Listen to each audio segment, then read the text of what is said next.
오늘의 말씀은 고린도후서 12장 7절부터 10절까지 말씀입니다. 고린도후서 12장 7절부터 10절까지 말씀 제가 봉독하겠습니다. 여러 계시를 받은 것이 지극히 크므로 너무 자만하지 않게 하시려고 내 육체의 가시 곧 사탄의 사자를 주셨으니 이는 나를 쳐서 너무 자만하지 않게 하려 하심이라. 이것이 내게서 떠나가게 하기 위하여 내가 3번 주께 간구하였더니 나에게 이르시기를 내 은혜가 내게 족하도다. 이는 내 능력이 약한 데서 온전하여짐이라 하신지라. 그러므로 도리어 크게 기뻐함으로 나의 여러 약한 것들에 대하여 자랑하리니 이는 그리스도의 능력이 내게 머물게 하려 함이라. 그러므로 내가 그리스도를 위하여 약한 것들을 능력과 궁핍과 박해와 곤고를 기뻐하노니 이는 내가 약한 그때에 강함이라. 아멘.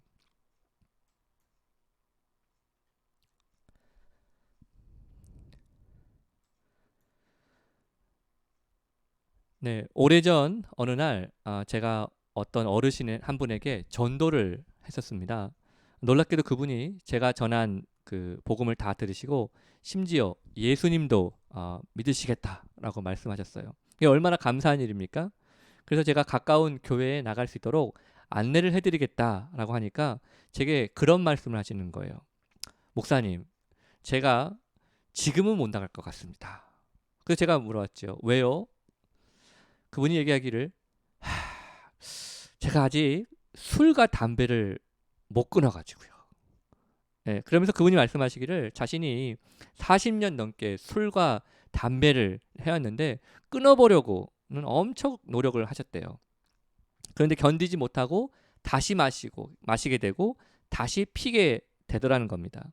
그런데 이번에 목사님 말씀을 듣고 이번 기회에 다시 끊어봐야 되겠다 하고 결심이 들었다는 겁니다. 그래서 결론은 끊으면 교회를 나오시겠다라고 하는 겁니다. 여러분, 그 결론은 잘 끝났을까요?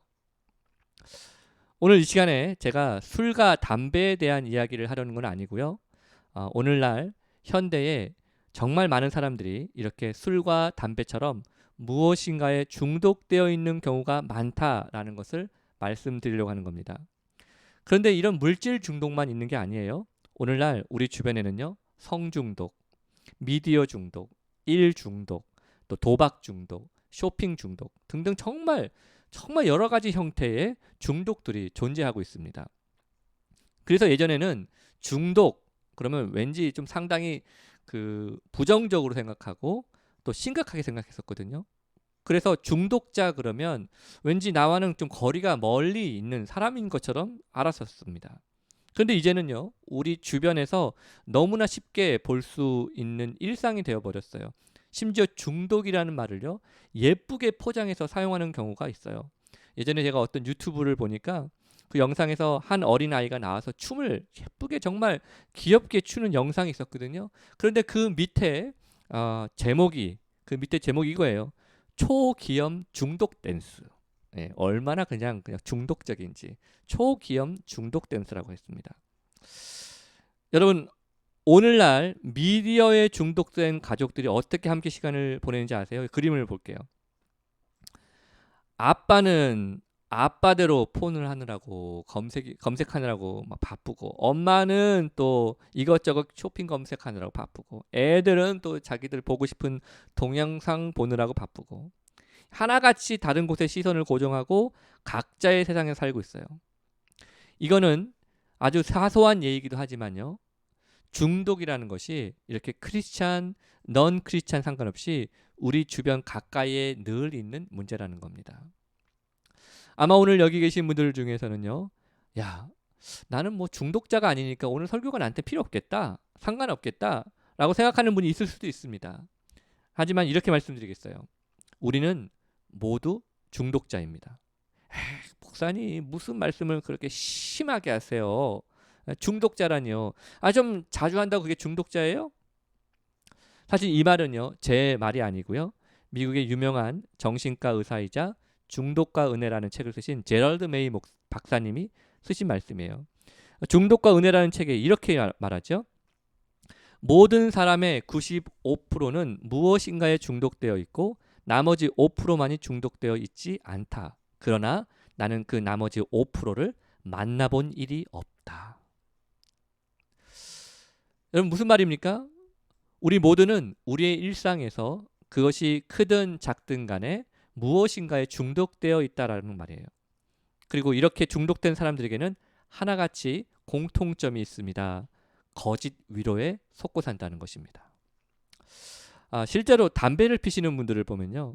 그 담배 자체가 위로자가 되는 경우가 많아요. 그래서 담배를 끊으려고 하는 분들이 실제로 힘들어하는 것은요. 담배가 없는 것이 힘든 것이 아니고 담배 없이 어떤 상황이나 감정을 다스리는 것을 힘들어하는 겁니다. 그래서 뭐 힘든 상황 또 막 스트레스 받는 상황이 되면 자연스럽게 주머니에서 담배를 꺼내가지고 습관처럼 입에 손가락이 약간 제가 이 습관처럼 입에 무는 겁니다. 근데 그게 진짜 위로자가 또 돼요. 그런데 실제는 습관이 돼서 담배를 피는 게 아닙니다. 자신의 인생에서 진짜 위로자가 결핍됐기 때문에 그런 겁니다. 그런데 그것만 그럴까요? 우리는요, 이 담배 대신에 그 자리에 나를 위로해 줄 수 있을 거라고 생각하는 다른 것들을 얼마든지 넣어볼 수 있습니다. 그럼 그게 뭐가 되는 거예요? 일시적인 위로가 되더라는 겁니다. 그런데 그 모든 것이 가짜 위로입니다. 그리고 그런 가짜 위로에 오래 노출되면요, 나중에 금단 현상이 일어납니다. 우리 몸이 그거를 기억하는 거죠. 그래서 없으면 못 살겠고 안 하면 당장이라도 큰일 날 것 같은 그런 두려움에 빠지게 되더라는 겁니다. 여러분, 저는 의사가 아닙니다. 그래서 중독에 대한 무슨 의학적인 뭐 진단을 말하려는 것도 아니고요. 물론 그런 능력도 없습니다. 하지만 지난 우리가 5주간 동안에 우리가 만났고 또한 쓰러뜨렸던 그 거인들을 우리가 말하면서 이제 이 마지막으로 중독의 거인을 말하려고 하는 데는 이유가 있어요. 중독은 그것이 크든 작든 간에 우리를 그 무엇인가의 노예가 되게 하기 때문이라는 겁니다. 물론 우리 일상생활에 별로 지장을 줄 만큼 해롭지 않다라고 생각할 수도 있습니다. 하지만 지난 시간들을 통해 이미 말씀드렸듯이요. 가만히 두고 무시하고 있으면 언젠가 그게 내 삶의 거인이 되는 겁니다. 그리고 이 중독이라는 거인은 결국 우리에게 끊을 수 없는 습관을 주고요. 바꿀 수 없는 삶의 패턴을 만들어줍니다. 그래서 채워도 채워지지 않는 깨진 항아리 같은 인생을 나 자신 통해서 나 자신뿐만이 아니라 내 주변의 모든 것을 파괴시켜 나갈 수 있다는 거예요. 여러분 신앙적으로도 심각한 문제를 일으킵니다. 중독은요. 우리가 하나님 앞에 최선의 삶을 살지 못하게 합니다. 하나님의 영광을 위해 살지도 못하게 합니다. 왜냐하면 우리의 영적인 눈을 가려버렸기 때문에 그렇습니다. 그러므로 오늘 이미 쓰러졌다 마지막 시간으로 중독은 이미 쓰러졌다라는 이 주제를 통해서 우리가 어딘가에 빠져 있을 그 중독의 구덩이에서 예수 그리스도의 은혜를 통해 빠져나오는 믿음의 결단을 이 시간 함께 하기를 원합니다. 우선 첫 번째입니다. 중독의 거인을 쓰러뜨리기 위해서는요. 거짓 갑옷을 입지 말고 진짜 나의 모습으로 싸워야 되는 거예요. 거짓 갑옷을 입지 말고 진짜 나의 모습으로 싸워야 되는 겁니다. 자, 다시 골리앗과 다윗의 싸움의 현장으로 한번 돌아가 보겠습니다. 사무엘상 17장에서 다윗은 골리앗과 싸우겠다고 사울 왕에게 말합니다. 그런데 사울 왕의 그때 반응이 뭐였죠? 우리 사무엘상 17장 33절 말씀인데요. 사울이 다윗에게 이르되 내가 가서 그 블레셋 사람과 싸울 수 없으리니 너는 소년이요 그는 어려서부터 용사임이니라. 자, 사울은 왜 그런지 그 이유를 설명하는 거예요. 뭐라고요? 너는 소년이고 그는 어렸을 때부터 싸움꾼이다. 타고난 싸움꾼이다. 그러니 싸움이 되겠냐는 거예요. 얼핏 들으면 여러분 이게 사울 왕이 다윗을 걱정해 주는 것 같죠? 하지만 이건 걱정이 아니에요. 이건 다윗에게 이렇게 말하는 것 같은 거예요.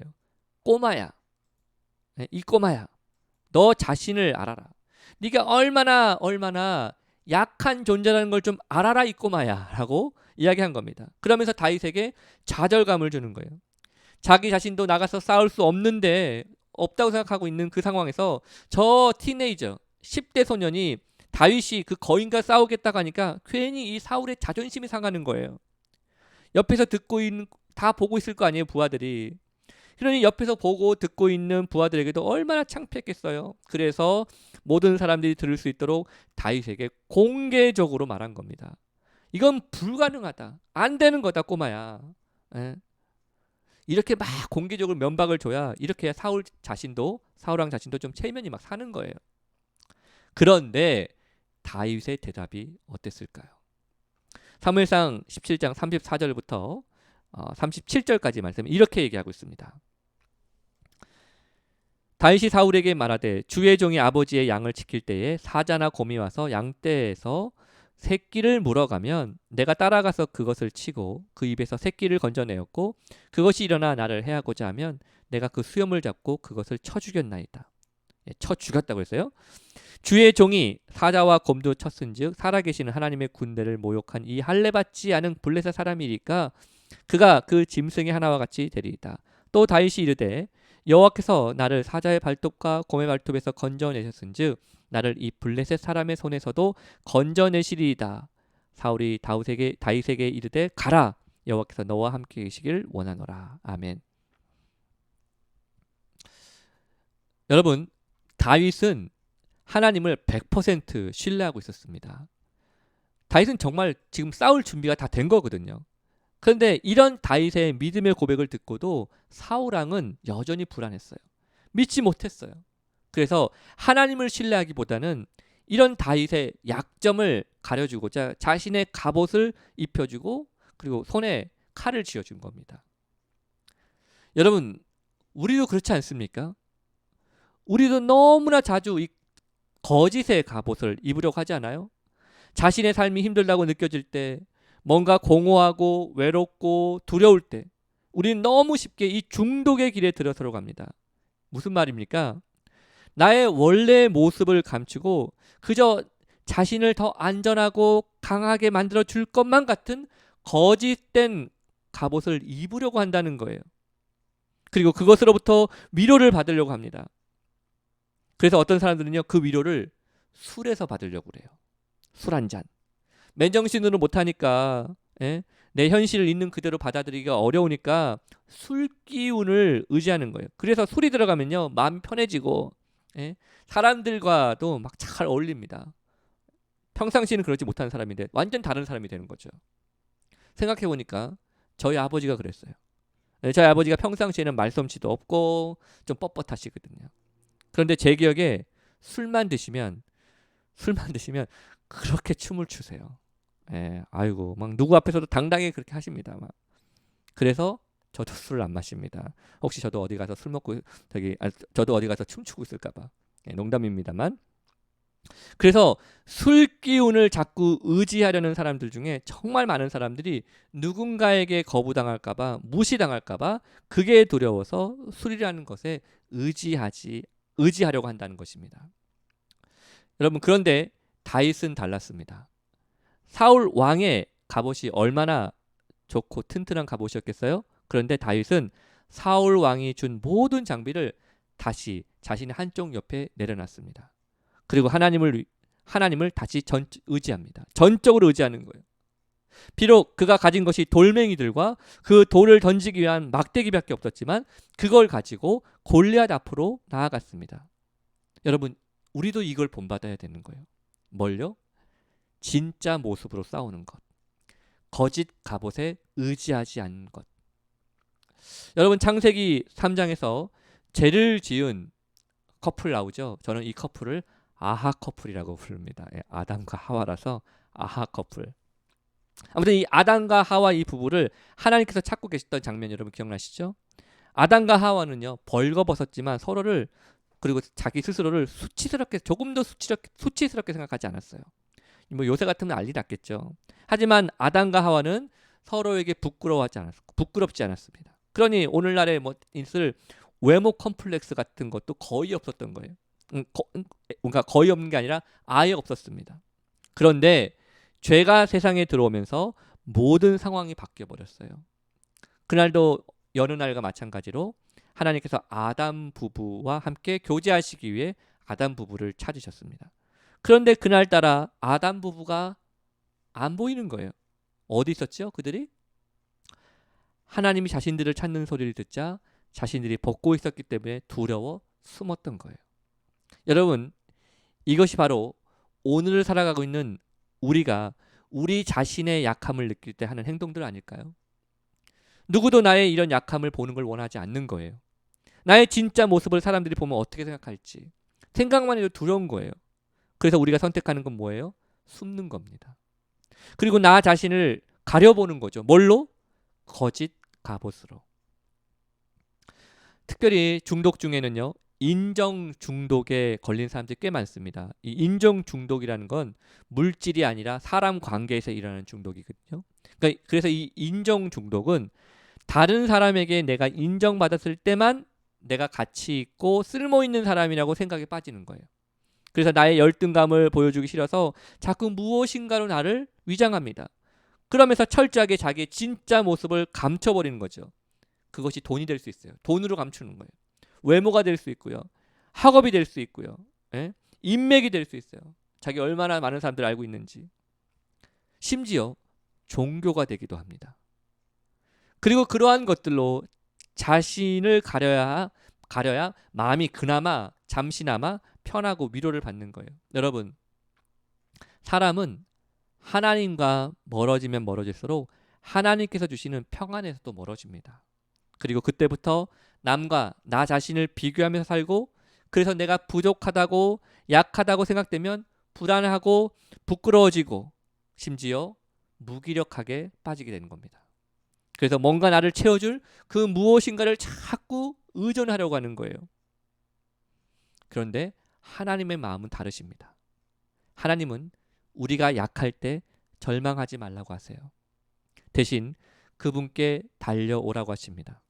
마치 다윗이 자신에게 맞지 않은 거짓 갑옷을 선택한 것이 아니라 믿음을 가지고 진짜 자신의 모습으로 전쟁에 임했던 것처럼 하나님을 신뢰하라고 이 시간 말씀하시는 것입니다. 하나님은 우리가 절대 혼자가 아니라는 것을 우리가 깨닫기를 원하는 것입니다. 그래서 두 번째로 우리가 중독의 거인을 쓰러뜨리기 위해서는요, 우리 화면을 볼까요? 예수님과 그분의 은혜에 중독이 돼야 돼요. 예수님과 그분의 은혜에 중독이 돼야 우리가 중독의 거인을 쓰러뜨릴 수 있는 거예요. 여러분, 사람들은요 다 약점이 있어요. 제가 예전에 청년들에게 이런 얘기를 했던 약점이 있다 그랬더니 어떤 청년이 목사님, 저는 약점이 없습니다. 그래서 제가 그랬어요. 그게 네 약점이다. 그게 네 약점. 여러분, 약한 점이 없는 사람은 없어요. 그래서 무엇인가 다 약점, 나에게도 약점 있고 다 있어요. 그런데 나에게 결핍이 있다라는 것은요, 우리에게 두 가지의 길이 열려 있다는 걸 말하는 겁니다. 첫 번째 길은 나의 약점 때문에 무기력해지고 열등감에 빠져서 벼랑 끝으로 가는 길이에요. 그런데 이 길은요, 어떤 무엇인가에 자꾸 의존하는 길이기도 합니다. 그게 결국 중독이 되는 겁니다. 그게 포르노 중독이든 약물 중독이든 도박이든 뭐 술, 담배든 간에 내 안에 있는 이 불안감, 내 안에 있는 이 공허함을 그것들로 잠시나마 해소해보고 싶은 거죠. 그런데 또 하나의 길이 열려 있습니다. 그것은 바로 예수님을 의지하는 길입니다. 이 길은 나 자신의 약함을 느낄 때마다 나의 약점을 솔직히 인정하고 예수님께 달려가는 길입니다. 어떤 일시적인 쾌락으로 자신을 위로하려고 하는 길이 아니라는 거예요. 우리가 잘 아는 바울에게도 약점이 있었습니다. 바울은 자신의 약점 때문에 너무 고통스러워서 이것을 자신에게서 제거해달라고 하나님께 3번이나 기도했어요. 여러분, 바울이 3번이나 기도했다니까요. 그런데 이런 바울의 기도가 안 통해요. 너무 괴로워서 3번이나 기도했는데 사라지지가 않습니다. 그러자 바울이 정말 강력한 선포를 해버립니다. 그런데 바울에게 그런 강력한 선포가 가능했던 이유가 있었습니다. 그것은 바로 바울이 자신의 약점을 하나님 앞에 솔직하게 고백했기 때문이라는 거예요. 우리 고린도후서 12장 7절 8절 말씀 제가 읽어보겠습니다. 여러 계시를 받은 것이 지극히 크므로 너무 자만하지 않게 하시려고 내 육체의 가시 곧 사탄의 사자를 주셨으니 이는 나를 쳐서 너무 자만하지 않게 하려 하심이라. 이것이 내게서 떠나가게 하기 위하여 내가 3번 주께 간구하였더니. 아멘. 바울에게 어떤 육체의 가시가 있었는지 우리가 정확히 알 수 없어요. 그냥 짐작만 할 뿐입니다. 그게 피지컬적인 약점인지 아니면은 내면의 어떤 감정의 약점까지 포함된 것인지는 알 수 없습니다. 중요한 것은 하나님께서 그에게 그 가시를 허락해 주셨고 그 가시를 걷어가지 않으신다는 겁니다. 즉 약한 모습, 약점 투성이로 살겠다는 거예요. 여기서 우리는 우리가 알고 있는 선하신 하나님의 이미지와 조금 헷갈릴 수도 있습니다. 아니, 하나님은 좋으신 분이라면서. 그런데 있는 가시가 있으면 가져가셔야지. 오히려 가시를 주셨다고? 그리고 뭐 가져가지도 않고. 예? 평생 뭐 괴롭게 살라고? 그런데 여러분, 하나님께서 바울에게 가시와 같은 고통, 즉 약함을 주신 것은요, 바울을 괴롭히려고 하는 게 아니에요. 하나님은 오히려 바울이 그 가시로 인해 더 단단해지기를 원하신 겁니다. 그리고 나중에 바울이 이걸 깨닫고 나서야 이제 이런 강력한 선포가 그의 입에서 나오게 됩니다. 우리 고린도후서 12장 9절부터 10절까지 말씀입니다. 나에게 이르시기를 내 은혜가 내게 족하도다. 이는 내 능력이 약한 데서 온전하여짐이라 하신지라. 그러므로 도리어 크게 기뻐함으로 나의 여러 약한 것들에 대하여 자랑하리니 이는 그리스도의 능력이 내게 머물게 하려 함이라. 그러므로 내가 그리스도를 위하여 약한 것들과 능력과 궁핍과 박해와 곤고를 기뻐하노니 이는 내가 약한 그때에 강함이라. 아멘. 내 은혜가 내게 족하다. 여러분, 어떻게 나의 약점이, 내가 가지고 있는 결핍이, 나의 이 못난 모습이 나에게 적이 아니라 친구가 될 수 있을까요? 그것은 나 자신의 약점을 잘 알기 때문에, 그래서 그것을 가지고 저 골리앗 앞으로 하나님과 함께 나아갈 때 가능한 것입니다. 그럴 때 나의 약점이 강점이 되는 거예요. 바울은 자신의 약점을 가려줄 그 무엇인가를 찾지 않았습니다. 자신에게 있는 이 고통을, 약점을 잠시나마 잊게 해줄 약물을 찾지도 않았습니다. 대신 자신의 약점을 오히려 자랑했고 그것이 바로 그 약점 위에 하나님의 능력이 임하게 되는 비결이 된 것입니다. 그래서 바울은 이렇게 말하는 거예요. 내가 약한 그때에 강함이라. 여러분, 예수님께 중독된 사람, 예수님의 은혜에 중독된 사람은 나의 약점을 감추고 살려고 애를 쓰지 않습니다. 대신 그 약함을 그대로 하나님께 노출시켜 버립니다. 그러면 하나님의 능력이 나의 능력이 돼서 살아가게 되는 거예요. 그리고 이렇게 고백하게 되는 것입니다. 여러분, PPT에 제가 이렇게 썼습니다. 네, 주님, 이게 제 모습입니다. 인정합니다. 저는 너무 약합니다. 그래서 너무 힘이 듭니다. 제가 저의 밑바닥을 보니까 금방이라도 확 무너져 버릴 것만 같습니다. 하지만 주님, 저는 약하지만 주님은 강하십니다. 주님의 은혜로 이 위기를 극복하게 해 주시옵소서. 나의 약점을 가지고 하나님께 솔직한 사람이 바로 그 사람이 은혜에 중독된 사람, 예수님께 중독된 사람입니다. 내 약함을 내가 해결하려고 자꾸 중독의 거인에게 시선을 돌아가면 잠깐은 해결됐고 잠깐은 위로받는 것 같을 때 금방 제자리로 돌아가요. 그래서 믿음으로 결단해요. 해야 됩니다. 믿음으로 고백해야 됩니다. 내 안에 예수님이 사신다. 내 안에 예수님이 사신다. 오늘날 교회 안팎으로요, 살아있으나 죽은 것처럼 생기 없이 살아가는 사람들이 너무 많아요. 겉으로는 다 멀쩡해 보이는데 자신을 감추고 위장된 모습으로 사는 사람들이 많습니다. 잘못된 방법으로 자신을 거짓 위로하는 사람들이 많아요. 남에게 보이지 않고 들키지만 않았을 뿐이지 여러 가지 크고 작은 중독으로 늘 자신을 괴롭히고, 그래서 나는 어쩔 수 없다, 나는 회복되지 못할 것이다 라고 말하면서 스스로 나아질 소망이 없다라고 절망하는 사람들이 많습니다. 하지만 여러분, 해답이 있습니다. 그 해답은 예수님께 중독되는 것입니다. 그분의 은혜를 갈망하는 것입니다. 확실하게 예수쟁이가 되는 것입니다. 그러므로 오늘 이 말씀을 통해서 하나님, 이번 한 주간 저의 입술을 통해 하나님이 나의 소망이고 하나님이 나의 유일한 해답이십니다라는 고백이 우리 가운데 터져나오기를 소망합니다. 이번 한 주간 동안 이 말씀을 통해서 주님, 제가 주님만 붙들고 살겠습니다라고 고백하는 저와 여러분이 됐으면 좋겠습니다. 여러분, 그럴 때 내 안에 있는 중독의 거인이 쓰러지게 되는 것입니다. 내가 어떻게 해볼 수 없는, 또 넘어지고 또 넘어져 실패할 수밖에 없는 내 자신에 대해서 절망하고 한숨 지을 때 하나님은 포기하지 않으셨어요. 하나님은 여전히 우리를 붙잡고 계십니다. 그러므로 이번 한 주간 우리가 다른 그 어떤 것에 중독되고 다른 어떤 거짓 가복과 거짓 위로에 속아넘는 사람이 아니라 예수님의 은혜에 중독된 믿음의 삶을 살아감으로 이번 한 주간 승리하시는 저와 여러분 되시기를 주님의 이름으로 축복합니다. 다 같이 기도하시겠습니다. 사랑의 하나님 아버지, 감사합니다. 우리가 어찌 해볼 수 없는 삶에 문제가 있습니다.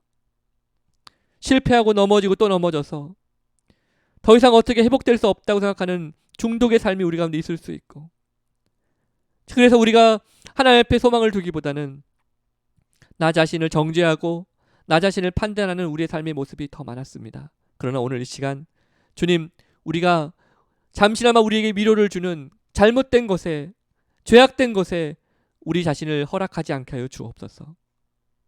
거짓 위로에, 거짓 갑옷에 안전함을 느끼지 않게 하시고 오직 예수께 중독되는, 예수님의 은혜에 중독되는 믿음의 한 주간이 되게 하여 주시옵소서. 감사와 찬양을 드리며 살아계신 예수 그리스도의 이름으로 기도 올리옵나이다. 아멘.